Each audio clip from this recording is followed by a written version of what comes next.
समाधान समाधान समाधान समाधान समाधान समाधान।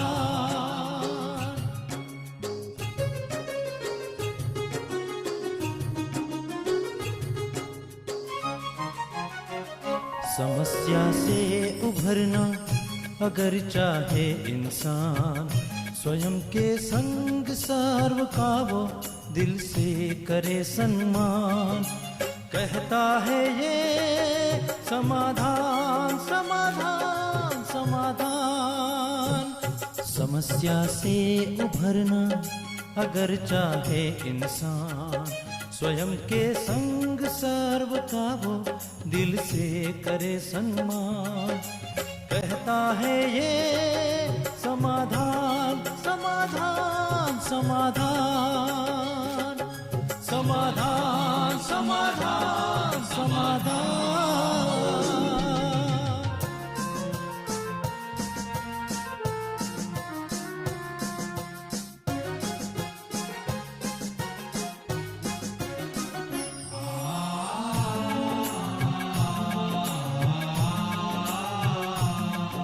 तनाव बन मुटाव की अगन से स्वयं तू संभल ले, है इसी में शान। दूरिया दरारे मिटाए मन से, जीवन बन जाएगा खुशियों की खान खुशियों की खान। कहता है ये समाधान समाधान समाधान। नमस्कार, आदाब, सत श्री अकाल मित्रों, स्वागत है आप सभी का समाधान कार्यक्रम में। मित्रों, स्वामी दयानंद सरस्वती अपने गुरुजी से दीक्षा लेकर के काशी गए और वहां उन्होंने भाषण दिया। उनके भाषण से बहुत लोग प्रभावित हुए, खूब लोगों ने तालियां बजाईं, लेकिन कोई भी उनके पास रुका नहीं, सभी चले गए। दूसरी जगह भाषण किया, तीसरी जगह किया, चौथी जगह किया, पांचवी जगह किया। सभी बहुत तालियां बजाते थे, बहुत उनकी वाहवाही करते थे, लेकिन कोई भी ठहरता नहीं था ताकि वो जो ज्ञान देना चाहते थे वो ज्ञान किसी के जीवन में उतार सकें और वो उनके फॉलोअर बने और इस कार्य को आगे बढ़ा सकें। बहुत परेशान हुए दयानंद सरस्वती जी, उनकी समझ में नहीं आया कि ऐसा क्यों हो रहा है। वापस अपने गुरुजी के पास पहुंचे। गुरुजी से पूछा कि गुरुजी ऐसा क्यों हो रहा है। तो गुरुजी ने कहा कि देखो, अभी तुम जो भाषण करते हो तुम बहुत ही प्रभावशाली वक्ता हो। तुम्हारी वाणी लोगों के दिमाग तक पहुंचती है, लोगों के दिलों में नहीं उतर रही है। यदि अपनी बात को लोगों के दिलों में उतारना है, उनके जीवन में परिवर्तन लाना है, तो तुम्हें साधना करनी होगी, तपस्या करनी होगी। दयानंद सरस्वती जी फिर लंबे समय तक तपस्या करते रहे, साधना करते रहे। उसके पश्चात जब वो लोगों के बीच गए, उन्होंने भाषण किया। अब 5 लोग ठहरे, अगले भाषण में 10, 15, 20 और इस प्रकार से एक आर्य समाज की स्थापना हुई और बहुत सुंदर रूप से उन्होंने समाज की सेवा का कार्य किया। मित्रों, तपस्या का बहुत ज्यादा महत्व है। जब तक हम तपस्या नहीं करते, साधना नहीं करते, तब तक हम लोगों के दिलों को नहीं छू पाते, उनके जीवन में परिवर्तन नहीं ला पाते। इसलिए साधना भी सचमुच बहुत आवश्यक है। साधना के कई प्रकार हो सकते हैं। आज प्राता जी से उस पर हम विशेष रूप से प्रकाश लेंगे। आइए पहले उनका अभिनंदन करते हैं, स्वागत करते हैं। प्राता जी, बहुत बहुत स्वागत और अभिनंदन है आपका। Thank you.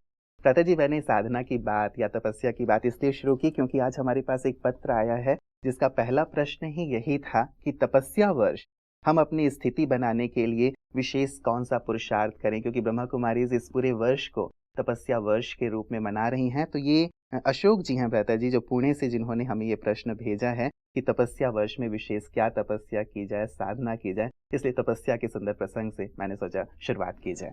तपस्या के बिना किसी की वाणी में प्रभाव नहीं आता जी।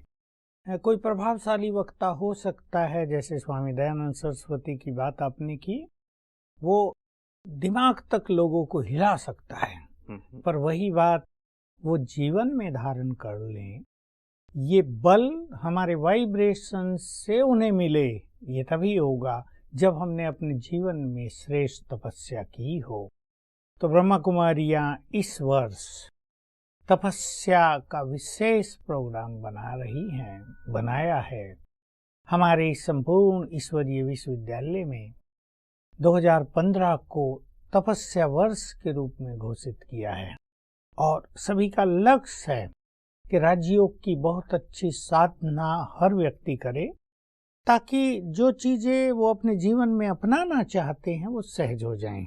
अन्यथा क्या हो जाता है, शिक्षाएं तो वेदों ने भी बहुत अच्छी दी, उपनिषदों में, श्रीमद् भगवत गीता में सुंदर से सुंदर बातें लिखी हैं, पर वो ग्रंथों तक ही सिमट कर रह गई हैं। लोगों के भाषण भी आजकल तो बंद हो गए, आजकल उस तरह के वक्ता नहीं रहे। कोई रामायण की कथा करता है तो कोई भागवत की कथा करता है, कथा रह गई हैं। लेकिन उनमें जो सुंदर बातें हैं, जो ज्ञान की धारणाएं जीवन में आनी चाहिए, मतलब आचरण तक नहीं वो नहीं आ पा रही, क्योंकि साधनाएं नहीं रही। और लोगों ने इन कथाओं वार्ताओं को भी एक धन कमाने का साधन जैसा बना लिया, तो इसलिए उनमें वो स्पिरिचुअल पावर, वो एक गुड फीलिंग भी सबके लिए नहीं रही। ब्रह्मा कुमारियां इस बात को बहुत अच्छी तरह समझती हैं कि हमें यदि संसार को कुछ देना है तो हम तभी दे पाएंगे जब हमने उसको जीवन में परफेक्टली धारण किया होगा। हम लाख कहें दूसरों को अहंकार छोड़ दो, पर यदि हम अहंकार से ग्रस्त हैं तो लोग हमारी बात अच्छा तो महसूस करेंगे पर जीवन में अपना नहीं पाएंगे। इसलिए हम सभी पहले से ही तपस्या करते आ रहे हैं, लेकिन अब उसको जरा तीव्र गति देने का जो संकल्प था, और ये जो जनवरी मास बीता है तो अनेक ब्रह्मावत्सों ने बहुत अच्छी तपस्या की है, मौन रखे हैं, 4-5-6 घंटे योग साधना की है प्रतिदिन, रोज अमृत वेले बहुत सुंदर अनुभव बहुतों ने किए हैं। ये हम अपने कैंपस में भी देखते हैं और चारों ओर सेवा केंद्रों पर भी इसकी एक बहुत सुंदर लहर रही है। तो वास्तव में तपस्या परम आवश्यक है।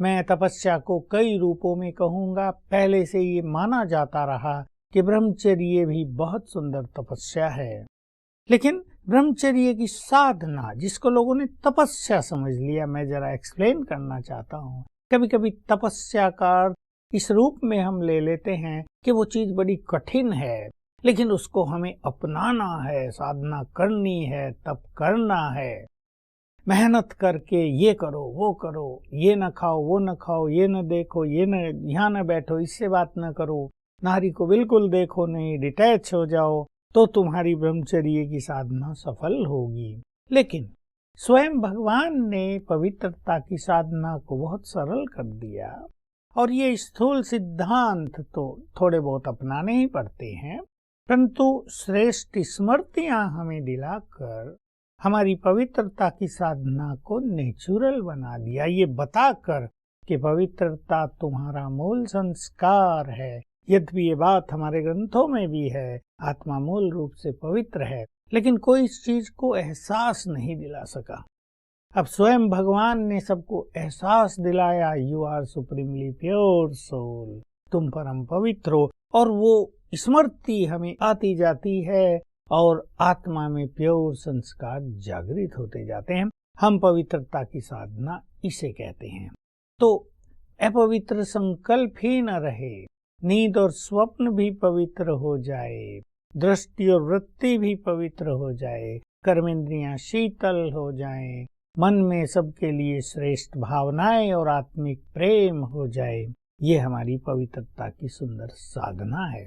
तो हम सभी फुल फोर्स से अपनी पूरी ताकत लगाकर, हम कहते हैं 20 नाखूनों का जोड़ लगाकर, अब इस तपस्या को संपन्न करना चाहते हैं, क्योंकि हमारे सामने एक विजन है कि आने वाला समय हमसे बहुत कुछ मांग करने जा रहा है। संसार में जो कुछ बढ़ता जा रहा है, जो स्थिति परिस्थितियां बढ़ रही हैं, जिन्हें हम देख रहे हैं, हमारे सामने स्पष्ट विजन है अगले 5-7 सालों में इस संसार में क्या हो जाएगा। तो हमें संसार को जो बहुत कुछ देना है, तो अपने अंदर ईश्वरीय शक्तियां भरने के लिए ये साधना का काल हम सब ने निश्चित किया है, और इसमें हमें पूर्ण विश्वास है कि हमारे लाखों जो लोग हैं, कई लाख हो गए हैं, 15 लाख तक पहुंच गए होंगे, उनमें से 1-2 लाख अच्छी साधना करके अपने को लाइट हाउस बना लेंगे, अपने को पीस हाउस बनाएंगे, अपने को विघ्नों से मुक्त करेंगे, ईश्वरीय वरदानों से संपन्न करेंगे और संसार में यही प्रकाश फैलाएंगे। मैं दो रूपों में इसकी चर्चा भ्राता जी आपसे करना चाहूँगा। एक तो ये जो ब्रह्मा कुमारीज़ विद्यालय से जुड़े हुए हैं, जो सब तपस्या को, साधना को गहराई से समझते हैं, और दूसरे वो लोग हैं जो हमारे दर्शक अभी-अभी जुड़ रहे हैं या अभी विद्यालय को जानते भी नहीं हैं, जानना शुरू कर रहे हैं, वो भी तपस्या किस प्रकार से कर सकते हैं। पहले तो विद्यालय की बात आपने की है भ्राता जी, तो क्या पूरे वर्ष के लिए कोई प्लान आपने व्यक्तिगत रूप से बनाया है अपने लिए, और क्या विद्यालय के द्वारा भी बनाया गया है कि हफ्ते में, मास में, वर्ष में हमें ये अभ्यास करने हैं? देखिए, जनवरी मास के लिए हर दिन का एक प्रोग्राम सबके पास भेजा गया और उसको सभी ने फॉलो किया। रोज वो हमारी क्लासेज में भी सुनाया जाता था और हम भी जो मैसेज सबको भेजते हैं उसमें भी वो 5 मिनट में अच्छी तरह एक्सप्लेन किया ताकि वो बहुत लोगों को पहुंचे। लक्ष्य ये है कि इस वर्ष के अंत तक हर व्यक्ति अपने जीवन में एक विशेष परिवर्तन ले आए, अपने मन को ईश्वरीय शक्तियों से भरपूर करे, अपनी बुद्धि को डिवाइन करे, उसमें जो गंदगी भर गई है उसको वो स्वच्छ करे, अपनी प्योरिटी को बहुत नेचुरल करे, और योग का जो उनका चार्ट जिसे हम कहते हैं, रोज कुछ घंटे हर व्यक्ति की साधना चले। इसके लिए हर मास प्लान भेजे जाएंगे। एक साथ इसलिए नहीं भेजा गया कि लंबा 12 मास का प्लान एक साथ भेजने से कई बार वो चीज हल्की हो जाती है। हर मास का प्लान सबको भेजा जाता का प्लान सबको भेजा जाएगा जो विद्यालय से जुड़े हुए और हम लोग जो उसकी व्याख्या करने वाले हैं उसके लिए सबको मोटिवेट करेंगे, तो एक बहुत अच्छा है। रही बात मेरी व्यक्तिगत, मेरे पास पहले से ही तपस्या के सुंदर अनुभव हैं और मुझे कोई लंबे चौड़े प्लानिंग की अब जरूरत नहीं पड़ती, क्योंकि मेरा जीवन दूसरों को तपस्या कराने में ज्यादा बीत रहा है समय, तो उससे मुझे सुंदर अनुभव स्वतः ही होते रहते हैं। क्योंकि जब वो चीज हम दूसरों को कराते हैं, उनकी एकाग्रता कैसे हो, वो क्या क्या अभ्यास करें, तो हमें उसका बहुत बल मिलता है, हम ज्यादा सीखते हैं, तो बहुत अच्छा हो रहा है और हो जाएगा। तो बहुत हम आशावादी हैं कि ये वर्ष हमारे ईश्वरीय विश्वविद्यालय के कार्यों में नई रौनक लाएगा। बिल्कुल बिल्कुल। भ्राता जी, एक बात आप हमेशा कहते रहते हैं कि चलिए एक प्लान लोगों को दिया जाता है कि आपको ये करना है, लेकिन कहीं ज्यादा सफलता उसमें प्राप्त होती है साधकों को कि जब वो खुद ही अपने लिए कोई प्लान बनाते हैं, क्योंकि शायद वो अपनी कमजोरियों को अच्छी तरह समझते हैं, उन्हें क्या अचीव करना है, उनके पास एक लक्ष्य होता है। तो क्या व्यक्तिगत रूप से हर एक साधक को जो विद्यालय से जुड़ा हुआ है कोई प्लान बनाना चाहिए कि इस वर्ष के अंत तक मुझे ऐसी स्थिति बना लेनी है या मास के अंत तक ऐसी स्थिति बना बिल्कुल, ये बहुत सुंदर बात रहती है कि हर व्यक्ति अपना इंडिविजुअल प्लान करे। ईश्वरीय विश्वविद्यालय की तरफ से जो प्लान जाएगा उसको ध्यान में रखते हुए अपनी सिचुएशंस, अपनी व्यस्तता, अपने संस्कार, अपनी कमजोरियां, अपनी विशेषताओं को देखते हुए क्या सहज से सहज हो सकता है, उसको अच्छे से अच्छा और क्या किया जा सकता है, उसी दिनचर्या में मैं और अच्छा क्या कर सकती हूँ, क्या कर सकता हूँ, इसकी प्लानिंग एक सिंपल एंड प्रैक्टिकल, हम ये 2 शब्द यूज करते हैं। प्लान बहुत सिंपल हो और ऐसा प्रैक्टिकल हो जो हम कर सकें। मैं इसको थोड़ा सा कह दूं कि लोग क्या करते हैं, अति उमंग हुई, 2 बजे उठेंगे सदा, बड़ा अच्छा लगा, दिन में थोड़ी थकान होने लगी, अगले दिन सोचा यार 2 बजे तो मुश्किल काम है, 3 बजे उठेंगे, 3 बजे उठ गए, फिर अच्छा योग किया, फिर थोड़ी थकान होने लगी, फिर सोचा यार ये तो थोड़ी गड़बड़ हो गई, सारा दिन बहुत काम रहता है, नींद आने लगती है, 4 बजे उठेंगे, फिर 4 बजे उठने लगे, आखिर चलते चलते 6 बजे पर पहुंच जाते हैं।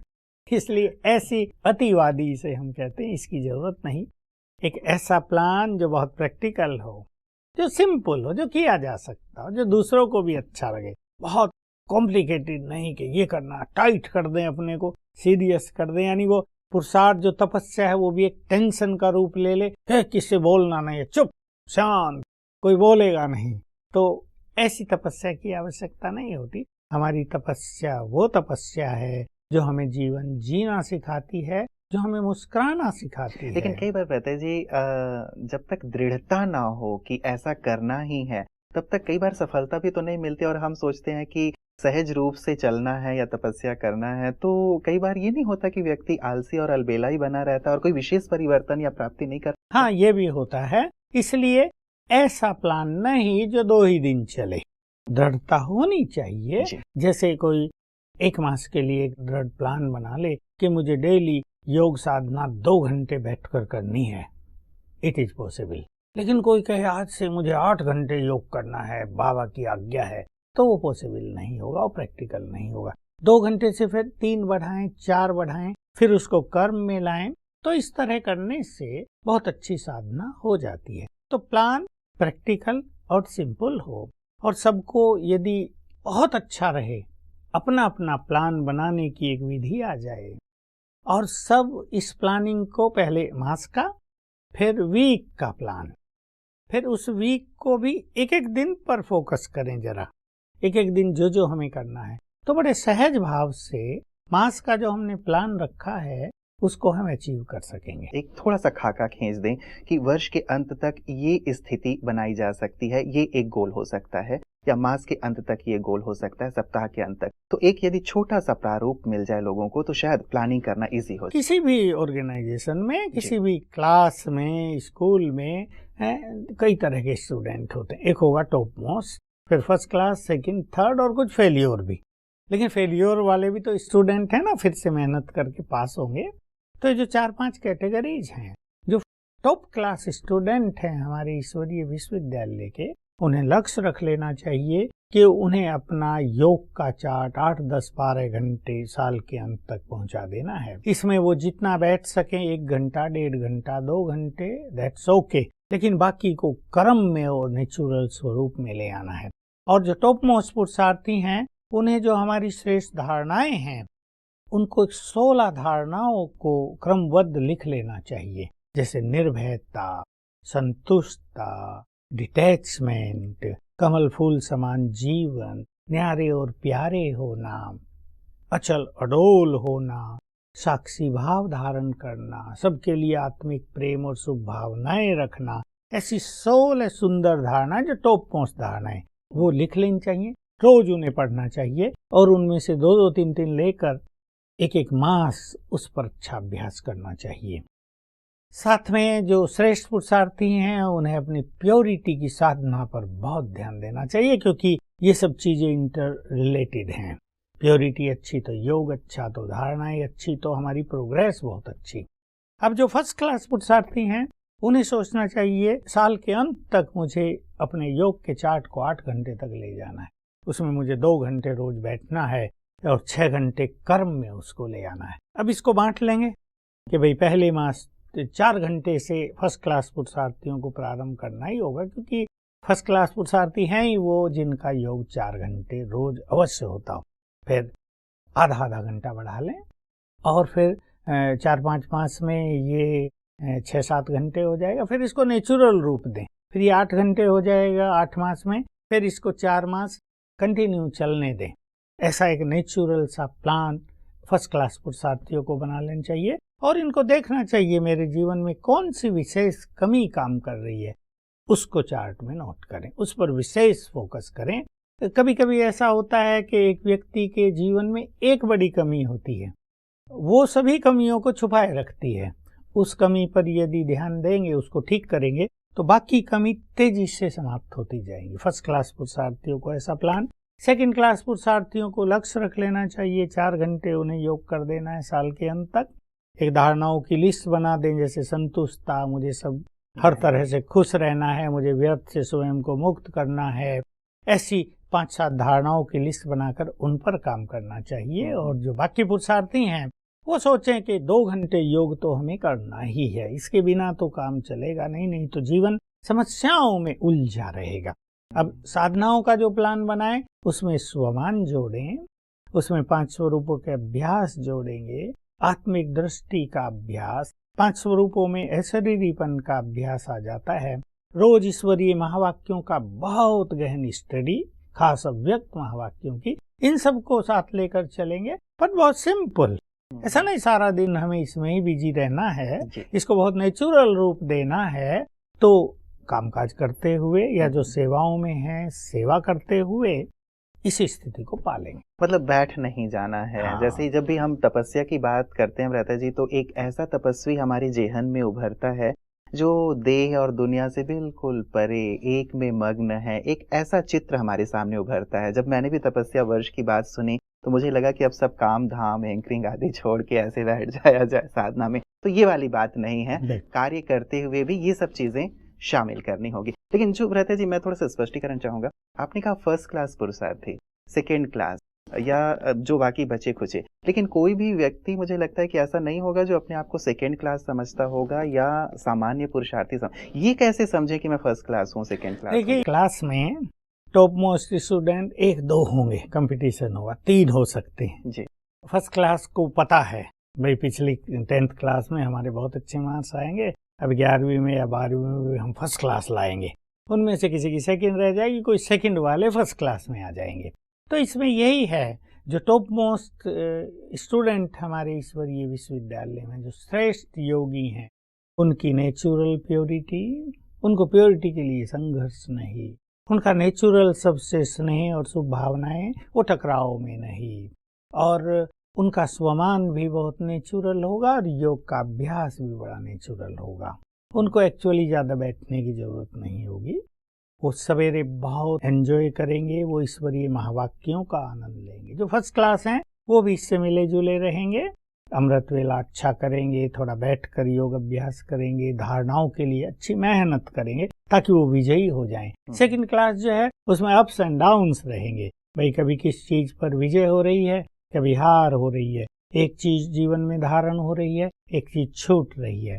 और जो बाकी पुरुषार्थी हैं उनका जीवन विघ्नों में, समस्याओं में, स्वयं से लड़ते हुए, शांति की खोज में, खुशी की तलाश में, इस तरह बीतता है। बिल्कुल, मतलब इस तरह खुद ही समझा जा सकता है कि मैं कौन सी कैटेगरी में हूँ, बाकी किसी को वो निशान नहीं दिया जा सकता। जो फेलियर होने वाले वो फर्स्ट क्लास भी हो सकते हैं, सेकंड क्लास वाले फर्स्ट क्लास में जा सकते हैं। हर व्यक्ति को एक इक्वल चांस है प्रोग्रेस करने का। ये नहीं कि किसी ने स्टैंप लगा दी है कि यू आर थर्ड ग्रेड, कोई जंप देकर श्रेष्ठ पुरुषार्थ करके, मतलब अपनी वर्तमान की स्थिति को देख के वो समझ सकता है कि कहाँ हूँ। तो हर एक जो साधक है भ्राता जी, जो विद्यालय से जुड़ा हुआ है, सबकी चाहना रहती होगी, जहां तक मैं समझता हूँ, कि हम भी फर्स्ट क्लास में आ जाएं या वो करें जो हमें करना है। तो क्या विशेष कर ले जो आपने चीजें बताई हैं, कुछ यदि की पॉइंट्स मिल जाएं कि इन बातों पे ध्यान दें, हम फर्स्ट क्लास में आ जाएंगे और हमारा ये जो तपस्या वर्ष है सफल होगा। देखिए, बहुत सुंदर विजन इसके लिए बना ले। फर्स्ट क्लास माना 108 रतन, विजयी रतन, अर्थात जिनकी माया पर संपूर्ण विजय हो जाएगी। जरूरी नहीं शुरू में ही हो जाए, जो साधना करते करते माया को पूरी तरह परास्त कर देंगे। और इसके लिए 3 की धारणाएं हैं बस: निराकारी, निर्विकारी, निरहंकारी। ऐसे पुरुषार्थी को अपने योग के चार्ट को 8 घंटे तक ले चलना चाहिए, धीरे धीरे ही सही, लेकिन 8 घंटे को फिर मेंटेन करना है, वो लंबा समय तक चलता रहे। और जो माया के 5 विकार हैं वो परास्त होते चलें, क्रोध हमारा छूटता चले, ममत्व छूटते चले, इच्छाओं की गुलामी छूटती चले, व्यर्थ संकल्पों की बातें छूटती चले, टकराव बिल्कुल नहीं, क्योंकि जो टकराव में है वो तो विजयी हो ही नहीं सकते हैं। और अहंकार पर विशेष ध्यान देना होगा। किसी भी तरह का अभिमान, मैंपन आत्मा को छुए नहीं, उसकी अवेयरनेस हो, पता हो यहाँ ये चीज प्रवेश कर गई है, और इसको इस तरह समाप्त करना, उसकी बहुत सारी विधियां हमारे पास हैं। स्वमान की साधना है उसके लिए, सब कुछ प्रभु देन है, ये फीलिंग है उसके लिए। तो इन 3 चीजों पर यदि कोई व्यक्ति शुरू से ध्यान दे तो वो फर्स्ट क्लास में आ सकता है। लेकिन मैं ध्यान दूं, मुझे याद आ रहा है आपकी बात सुन के, कल एक युवक आया मेरे पास जो इंजीनियरिंग कर रहा है, उसको था कि नहीं, मुझे ये सब कुछ नहीं करना है, मुझे तो विजय माला में आना है, समय बहुत कम रह गया है, अव्यक्त बाबा का पाठ भी समाप्ति की ओर है, आप भले ही कहते हो नहीं समय पड़ा है, लेकिन मैं नहीं चाहता पढ़ना। उसकी माँ भी थी, मैं पढ़ना नहीं चाहता, मैं तो तपस्या करना चाहता हूँ। तो ऐसे में कई लोगों को उमंग भी बहुत अच्छी होती है। तो मैंने तो उसको कन्विंस किया कि देखो, पढ़ाई छोड़कर कोई योगी नहीं बन सकता है। आप फर्स्ट क्लास स्टूडेंट हो, IIT में है वो, तो अच्छे उसके मार्क्स आते रहे हैं, इसको जॉब सेटिस्फेक्शन कहते हैं। अगर आपको टैलेंट्स का सेटिस्फेक्शन नहीं होगा तो आपको डिप्रेशन हो जाएगा। और ये जरूरी नहीं है कि तपस्या में आप आज से ही सफल होने लगो, इसमें कई बाधाएं भी आने लगती हैं, विघ्न भी आने लगते हैं। इसलिए स्टडी भी चालू रखो और साथ साथ ज्ञान योग पे भी ध्यान दो। दोनों का जब संतुलन होगा तो आपको बहुत सेटिस्फेक्शन होगा और आप एक अच्छे इंजीनियर बन जाएंगे।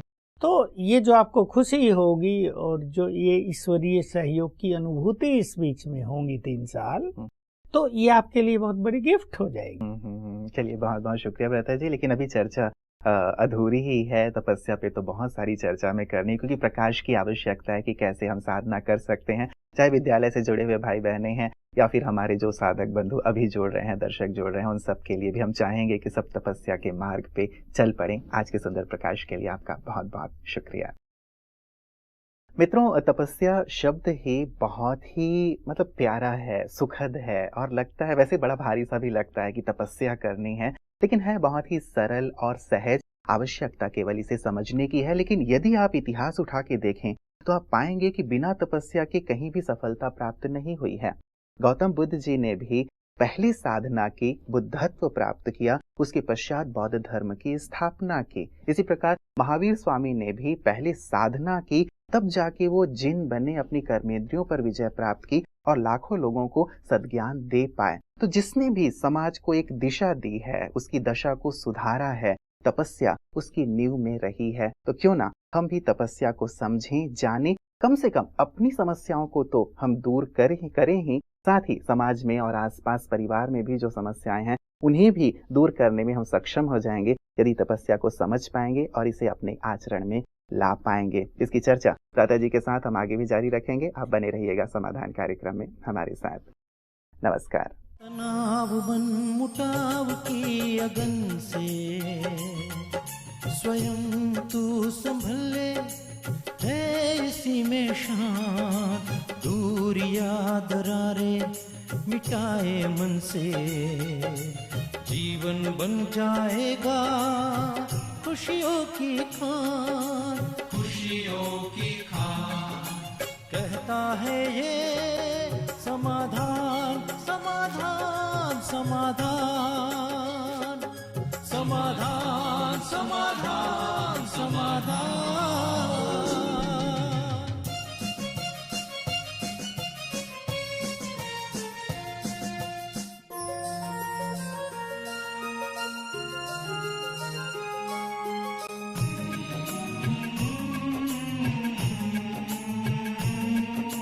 धैर्य और दृढ़ मनोबल से कर दे तू पल भर में मुश्किलें आसान, कथनी समकरनी के पावन जल से स्वर्ग बन जाएगा सारा ये जहान, सारा ये जहान। कहता है ये समाधान,